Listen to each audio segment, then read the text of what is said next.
Hello and welcome to this episode of How to Be a Great GM and Take Over the World. Because we all know that tieflings or horned men are the scourge of the humans who are so pure and innocent. Or are they necessarily so evil that they will always try to corrupt those morally perfect human beings? Today's episode is on a subject that I think is a rather sensitive one, but it's one that we have to address if we are to look at our game from the perspective of developing society. Now, how does that work exactly? How can we use a role-playing game to advance society, to improve it, and to hopefully make it better? Well, this brings up the rather interesting question of racism. Now, racism is a very touchy subject, but it's one that's very, very, very, very, very appropriate for today's conversation, whether it's around a gaming table or, well, whether it's anywhere in the world. Racism is something that is sweeping across the planet, and it has a lot more to do with other things than necessarily your skin color. But, well, as you're going to see in this video, there are a lot of things within our role-playing world which emphasize and almost make it necessary to have racism in your game. Now, I want to look at that, unpack it, and then work out how we can turn it around so that we can use our games to effectively eradicate racism. So when you look at racism on a broad definition of the term, it is effectively being prejudice or holding some kind of grudge against an entire species, or in the case of Earth, an entire skin color.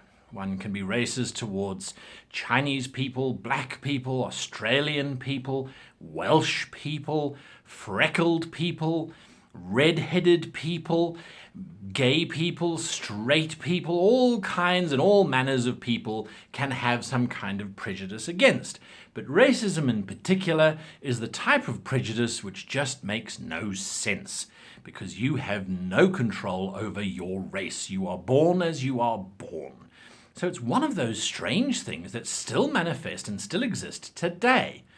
Now, the reason for that, or one of the reasons as far as I can tell and in my own personal opinion, is the perpetuation of stereotypes. And of course we need stereotypes, and there are videos on this very channel that look at stereotypes and how we can use them to our advantage.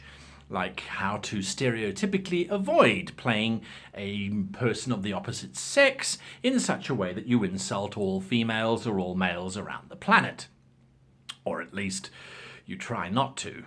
So racism is something that is a almost inexplainable or unexplainable phenomenon that has no basis for any kind of rationale, except for this bizarre idea that one race is better to another based on examples of specific individuals from the race. And you'll find that oftentimes the individuals that are chosen are the select few and not the masses.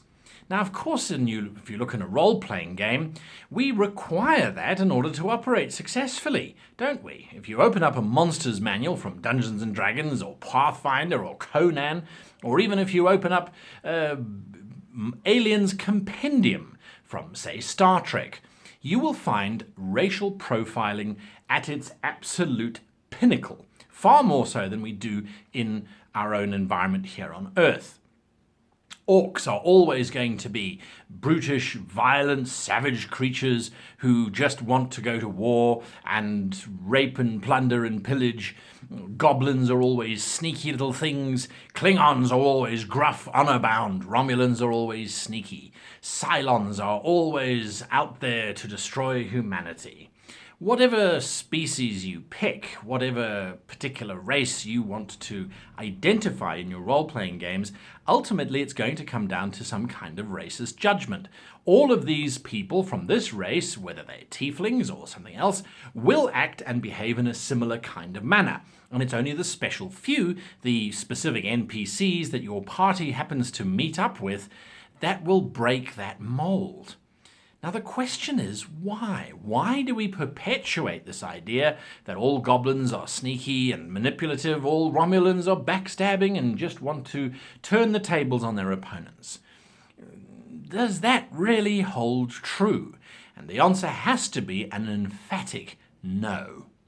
If you look at Earth, for example, where we tar people with the same brush and we say, well, all of this type of person is that, all of these type of people are that, all people who speak with pretentious English accents are hobnobs who believe in fox hunting and are basically sponging off of the working class, all working class people who have this type of accent and that and da-da-da-da-da-da. It's not true. We can find people who embody that kind of individual, but we can find just as many, if not more, who embody the I'm a simple being trying to survive on this planet, and I will do so by generally being kind towards others because I have no real motivation to do anything else. And I will do it because, well, it's probably easier than trying to kill you. And if you look stronger than me, then it's definitely easier than trying to kill you. So the idea that all orcs, all dark elves, all Romulans, all toasters, all Gungans should be the same is a very, very silly concept. And as GMs, our imperative, I feel anyway, is to break that, is to move against that and to say, no, we will not perpetuate this idea of racism in our games. Yes, it might be fun to have your dwarf have a racial enmity towards all orcs. Would that really still be as entertaining if you replace the word dwarf with Ku Klux Klan member, and instead of having a racial enmity of orcs, it's a racial enmity of Africans? No, I don't think it would be as entertaining.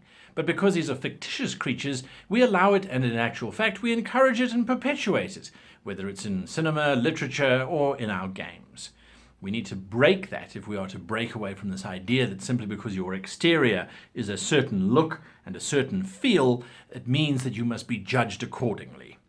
And now that brings me to the one point, or one of the many points that I'm trying to badly make in this video, and that is the idea of the alignment system. Now, there have been lots of you asking, oh, let's look at a review of the alignment system, and there are all those wonderful 9x9 grids or 3x3 grids of the alignment system, and there's characters from movies that embody this alignment or embody that alignment.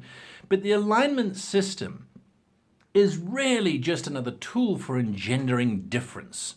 And for engendering lawful good characters like this, and lawful good people should cluster with other lawful good people, and lawful evil people are like that, and that's how they're going to always operate.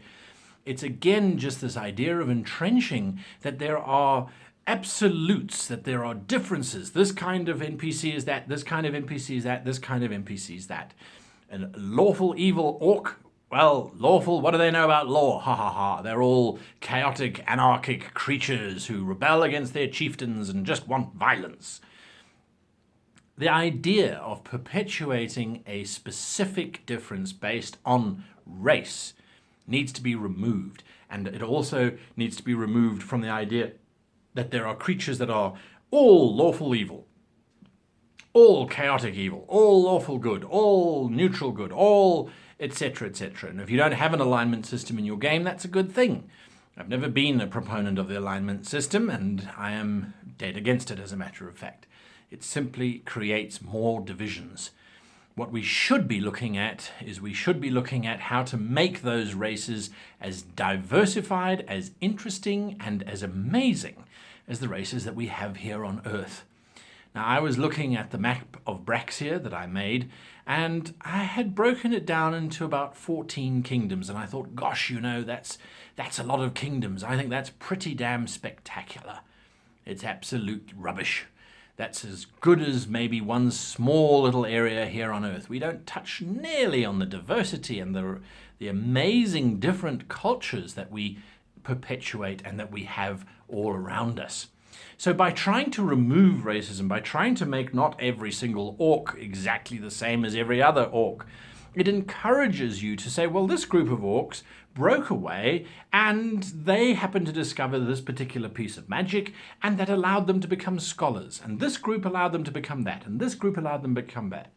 it makes your game, yes, a little bit more difficult for the players to navigate because they can't say, there's an orc, I'm going to go and cut his head off because he's a fricking orc and all orcs are evil.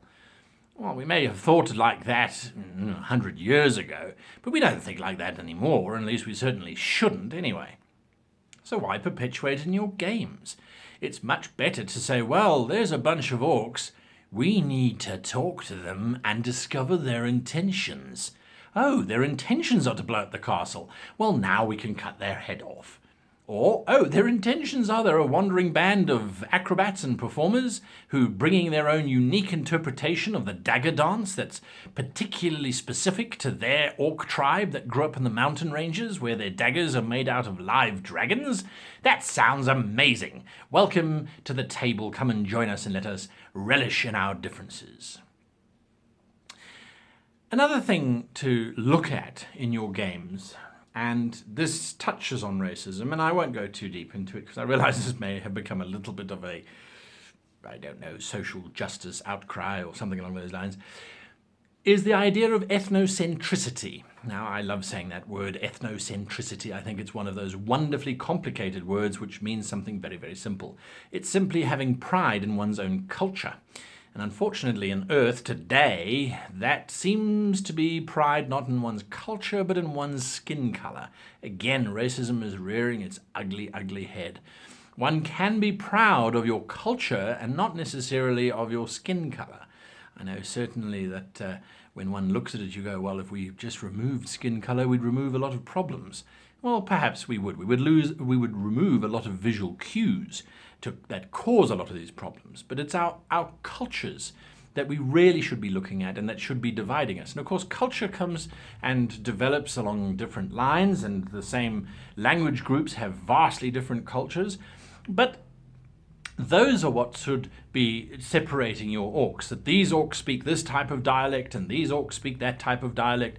These orcs practice literature as a form of entertainment. These orcs practice horseback riding as a form of entertainment. And those particular Klingons over there are origami masters and have never held a bat'leth in their lives. That creates interesting encounters. Instead of just, you face another group of Klingons. Yes, they all attack. They've got bat'leths and mechliths, and they have a duktag, and they attack, and you fight them back, and that's a very, very dull encounter. Rather explore cultures and rather expand your mind as a GM by trying to come up with all of these cultures. It sounds like it's a lot of work, isn't it?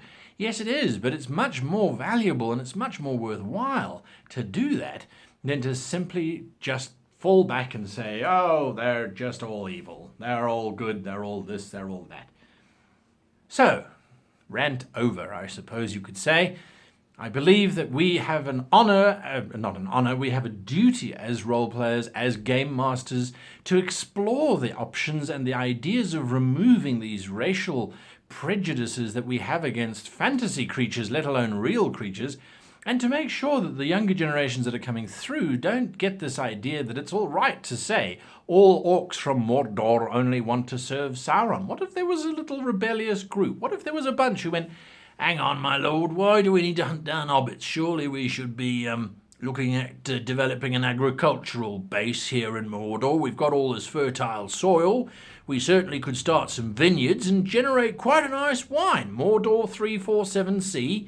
I think that could work quite nicely, actually. Then we could trade with the Gondorians, and certainly we know that the men of Bree like their ale, and, maybe we can open up a wine market there. Who knows? Well, no one does because no one bothered to explore it. And that's certainly possibly a more interesting story than just, let's invade and kill everyone. Standard stuff. We'll do it again next weekend as well if the lads are up to it. But, some of them took a rather nasty knock with that Mamukul falling over. But then again, that's what you've got to expect when you've got elves, those bloody pointy-eared little creatures, eh? We don't want to perpetuate that. And as GMs, we have the capacity to make sure that our players sit back and go, what do you mean your orcs don't automatically attack? What do you mean your dwarves don't automatically hate orcs? I'm not entirely sure by a literate kobold who really wants to just have some civilization. I don't know what to do. Well, how about engaging and talking with said creature and learning more about it and becoming a better person, and having conflicts based on perhaps important issues like survival, or food, or hoards of treasure, or oil? I don't know. Pick a more valuable thing to fight over than just the shape of your horns, the cut of your jib, or the length of your tail. Well, until next time, hit that like button if you agree with me that we should try and use our games to better advantage society. Hit that subscribe button if you want to join me and change your game and your group's thinking and perceptions about the stock standard creatures that we have to face on a weekly basis. And of course, you can always join us on Patreon for our Q&A, where we sit around and we talk these kind of matters through in a great big collective, and we have arguments on Facebook about all sorts of wonderful and amazing things. Until next time, however, I wish you the happiest of gaming.